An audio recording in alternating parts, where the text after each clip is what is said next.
everybody, Jeff, your executive gardener. Thanks for joining me for another episode.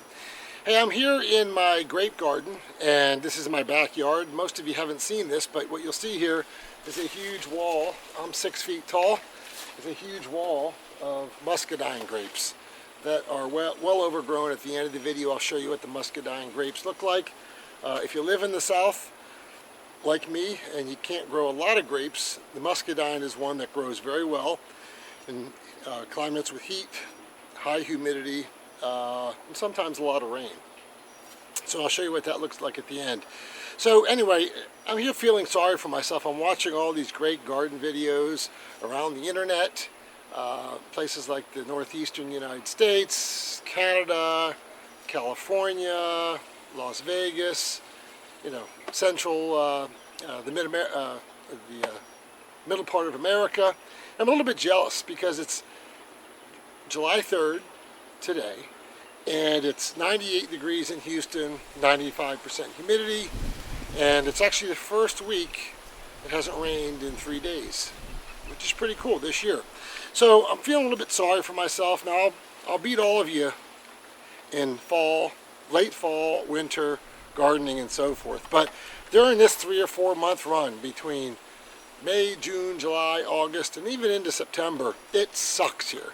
It sucks if you're in Houston, Texas, and for the most part, I think it's the hardest place to garden in the United States. So here I'm going to prove to you why, if you live in a climate like, and I'm going to have a little bit of fun here obviously, if you live in a climate like Houston, Texas, or South Texas, or similar climate, Tampa, Florida, Louisiana, South Carolina, Georgia, Mississippi, Alabama, where it's hot, humid, and a ton of rainfall, you're in the same boat as I am. So let me tell you why it's difficult to garden this time of year in a climate like Houston, Texas.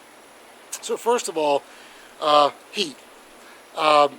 It's 95 plus degrees for 90 straight days. And at nighttime, it doesn't go below 80 degrees at night. Okay, so it stays hot, sticky, and humid all throughout that time. So that's a tough place to grow just about anything, except maybe okra and a few other, watermelon and a few other plants that love the intense heat, some hot peppers and so forth. So when you have heat, intense heat, for that long a period of time, it's kind of funny, just an aside, I travel for business a lot, most of you know this, and sometimes I'm in like Pennsylvania, or I'm in like Chicago, or Southern California, and there's an intense heat advisory because it's over 95 degrees for 2 straight days, and people run to the grocery store and buy fans and buy air conditioning. And what you don't realize, and I'm saying this tongue-in-cheek, people in Florida, Houston, Louisiana, South Carolina, we're all laughing at you. That's every day here. It's very hard to grow. But when your temperature does not get below 80 degrees at night, you have fruit drop and you have flower drop, okay? So if you're growing tomatoes, peppers, fruits that comes from flower sets, whether it's self-pollinating or not, if the temperature does not get below 70 degrees at night, you will not have tomatoes. So most of you know that live in Houston, Texas, or in Florida, if you don't have tomatoes by now, July 3rd, shut it down. Start again in September, October. If the nighttime temperature does not go below 70 degrees at night, the flowers won't turn into fruit, okay? It's over, curtains. The second problem the intense heat brings is watering. The average plant needs 1 gallon to 2 gallons of water a day because it's just such intense sunlight and such heat all day. And if your plants need 6 to 8 hours of sunlight, like most summer plants need, it's just gonna dehydrate during the day. So you have to have a constant source of water, a saucer underneath if it's a container plant, or a system that waters it 2 or 3 times a day. Consistent watering is key, but the intense heat creates issues there. Sun scald. If you look at leaves, you can look at on the internet, leaves that have been scalded by the sun, that also kills a plant. Intense heat and sun like you find in places like Florida and Houston, another issue. And again, I mean, just lastly, it's just too damn hot. Other than a few plants that thrive in the heat, most of them wilt and die. Simple as that, okay? So the second thing, so the first reason that gardening really stinks in Houston this time of year is heat. Second is humidity. Let me tell you about humidity. So in the morning time, actually most people think the humidity is worse in the day. It's actually worse in the morning. So in the morning time, humidity can be between 80 and 100% humidity. And then it drops down to 60 to 80 degrees sometime during the day as the sun comes up. And it's like that for 90 straight days, all day, all night. So just like humans, and excuse me, I took some notes here, we perspire, okay? So we require water to be released out of our pores to keep us cool. It's like a coolant system. If you ever jogged when it's 90, 100 degrees, 100% humidity, and you feel that damp and you can't sweat until afterwards, it's the worst time. Most people get heat stroke because their body cannot cool down, okay? Same thing occurs in plants. Plants do something called transpire, okay? So when the humidity in plants, when the humidity is too high, plants get overheating because transpiration is reduced. So transpiration is the process where water is absorbed typically by the roots, and it goes up through the plant and should be released in vapor form through the stoma. The stoma are on the bottom of the leaves. See a previous video I did about stoma, and they're like pores of humans. If the water can't be released in the stoma in the version of vapor, the plant will overheat. It doesn't have a way to cool itself, and eventually will die. So typically you'll find a lot of plants, tomatoes, peppers, other things in intense, high humid areas dying just because of the plant not being able to transpire, okay? As you also probably know, and I have a leaf here to show you, when you have high humidity, it increases and rapidly spreads any type of fungus or mold. So if you're used to living in, again, those states that I talked about before, one of the big issues in houses is keeping your house constantly air conditioning. Because if you don't, and the intense sun and the intense humidity, it creates the opportunity for mold and fungus to grow, and thus no one will buy your home if you sell it.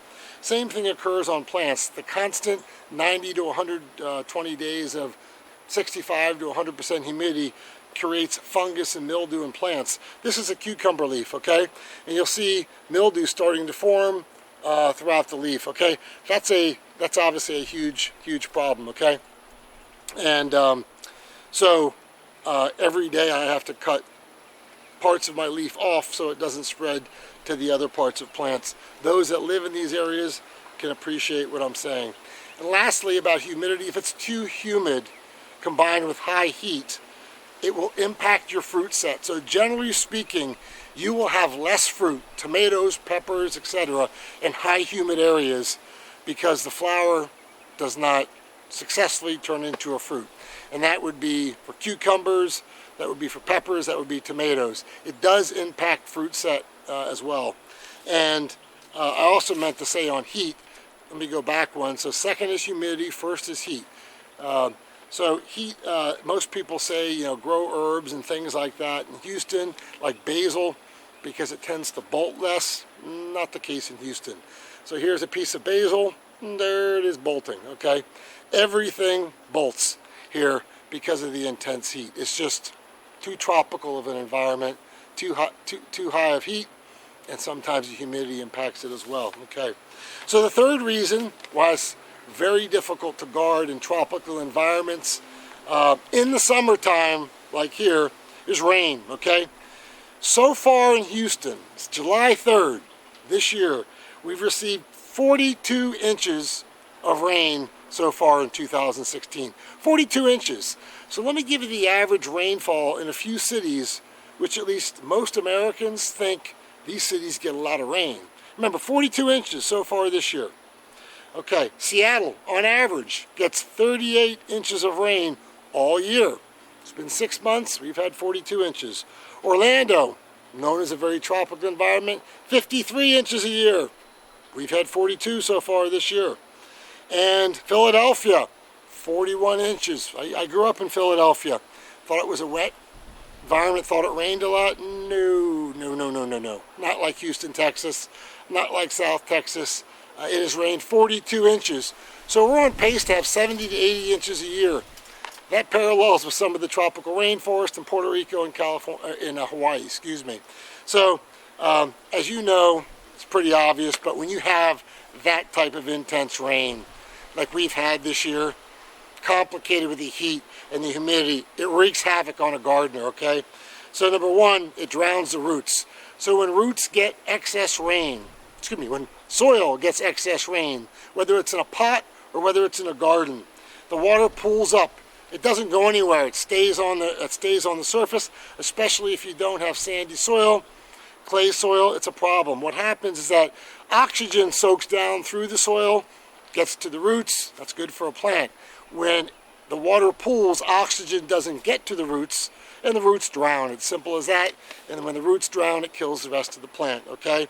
Number two, when you get that type of rainfall and water, it washes out all nutrients in your container gardens, okay?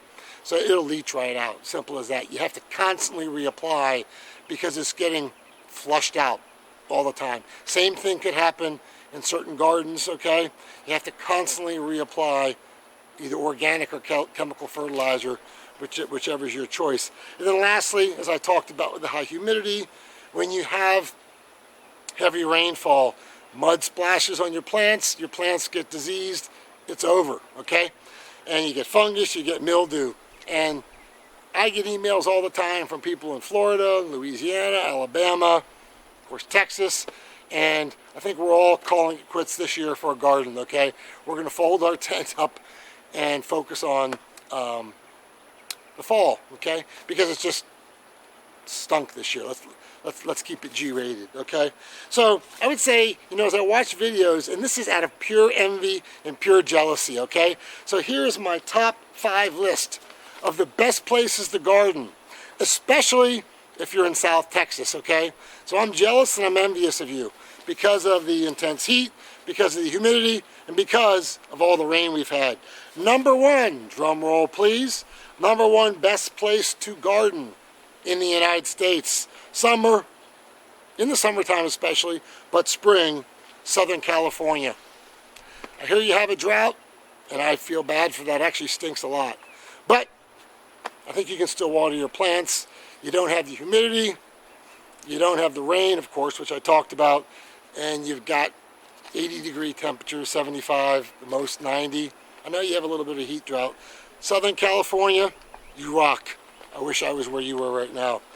Number 2, the northeastern United States, Baltimore, Massachusetts, Pennsylvania, New Jersey, New York, D.C. Great place to be right now. I'm jealous. You're number 2. Number 3, Northern California. Great place to be. Constant breeze. Keeps your plants healthy. You don't have the rain issues of Southern Cal. But you do get a little bit more rain. Low humidity.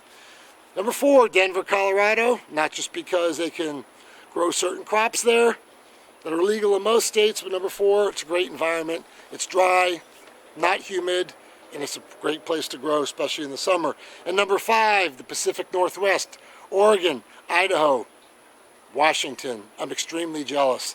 So all those 5 places are places you want to be in 2016 in summer, growing just about any crop you want. You don't have the bolting issues, you don't have the mildew issues, you don't have the humidity issues, you don't have the heat issues, and you don't have the intense rain. Seattle's got a little bit, but not like Houston, Texas. Anyway, I hope you enjoyed that video and had fun with the video. So here's what we're going to do. One last thing.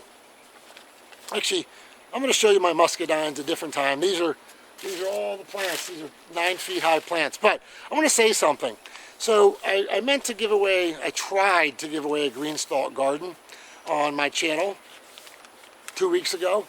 And I'm so pleased. I never got into this business for the subscribers. I did it to teach great people like you how to garden and how to have fun with gardening. I'm glad it's taken off. I don't do this as a business. I just do this for fun. But having said that, I tried to give away a green stalk grow garden, okay, to my subscribers. And I hate to say, I picked the first place winner. I sent her an email. I sent her a message. I said, you have a week to respond? She didn't respond, so she was out. Second place runner-up winner, I sent her an email. I sent her a message. She didn't respond. So I want to be transparent. I want to be honest with my subscribers. Nobody won. Nobody responded. So I'm going to try something different because I do realize people are busy. Sometimes they don't check their email. And sometimes they just subscribe to a channel just to watch once in a while. And that's fine. I've got no issue with that at all. However, I'm going to change the rules up again. So here's what I need. This is what I'm going to do. I'm going to give away a 4-level green stalk garden. If you want to know what it looks like, go to greenstalk, STLK, garden.com. I don't endorse them. I don't get paid by them. It just worked for me. I'm going to give a 4-level one away. All I need you to do is make a comment to this video and tell me where you live and simply if you think where you live is easier to garden than Houston and why. You know, keep it less than 60 words, 70 words, please. And then whoever does that and responds to this kind of fun episode, I'll pick one of you. Now, you have a better chance to win because I think I have like 9,000, 10,000 subscribers, maybe less, I don't know. But if only 30 people respond, I'll pick one name of those 30. So you have to leave a comment. You've got to be subscribed to my channel. And leave a comment. Again, where you live, whether you think it's easier to garden in the summer, and what are you gardening? I'll pick one of you that leaves a comment, and I'll announce it on the next video. In the meantime, I hope you've had fun with this video. Again, most of my gardening in the summer here is shut down because of the intense heat, the humidity, and the rain. There's always the fall. Anyway, I want to wish everybody a happy 4th of July here in the United States. Hope everybody around the world is staying safe these days, and if it's your summertime, you're having a very good summer. Until next time, thanks for watching. Bye.